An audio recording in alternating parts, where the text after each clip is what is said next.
मेरे ससुराल वाले से मैं एक बात पूछना चाहती हूँ कि तब नहीं मालूम था आप लोगों को, मेरे डैडी मुझे लेने आया था 13 साल पहले, कि आप तब बोला था मैं बेटी बना के रखेंगे, हमारा बेटी कोई नहीं है तो बेटी बना के रखेंगे। 3 महीने के बाद ही याद आ गए आप लोगों को कि मेरे शादी आप लोगों ने नहीं करवाया, बहू नहीं है।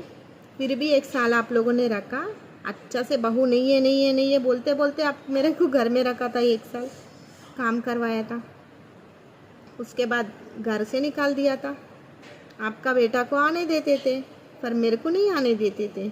फिर आप लोगों ने ऐसा बोला कि मैं आपका जो बेटा है 15-15-20 दिन आपके पास रहता था, मेरे को छोड़ के अकेले लेने आए, तो आपने ऐसा बोला ये मेरा बेटा नहीं है और तू मेरा बहू नहीं है, ये न्यूज़पेपर में हम छपा देंगे, ठीक है।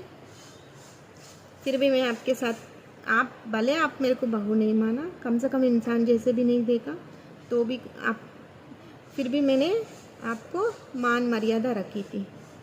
फिर उसके बाद आप खुद ही आप बोला था हमारे साथ नहीं रहेंगे, मेरी बहन के साथ और मेरे साथ नहीं रहेंगे बोला, आप खुद ही बोला था ये बात, मेरा दूसरा बेटा के साथ ही मैं रहूँगी। तो चलो ठीक है रहो।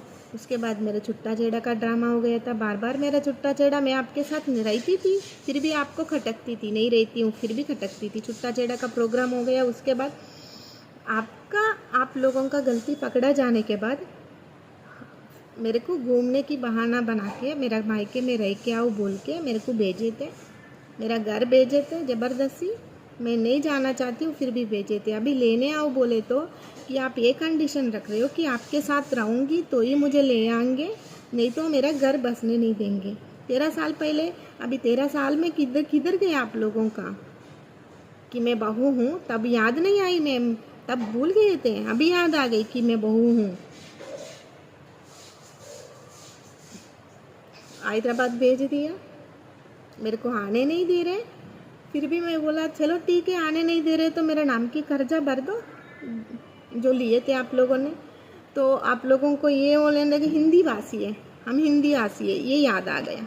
अभी वापस छुट्टा छेड़ा करने में तुले पड़े हैं। को शादी के मजाक है, तब को नहीं मालूम था मेरा बहन की शादी हो रही थी, तब तो कायदे सार हो रही थी ना सबके सामने उसका शादी, तो चलो मेरा तो लव मैरिज है, तब नहीं पता था कि वो हिंदी भाषी है।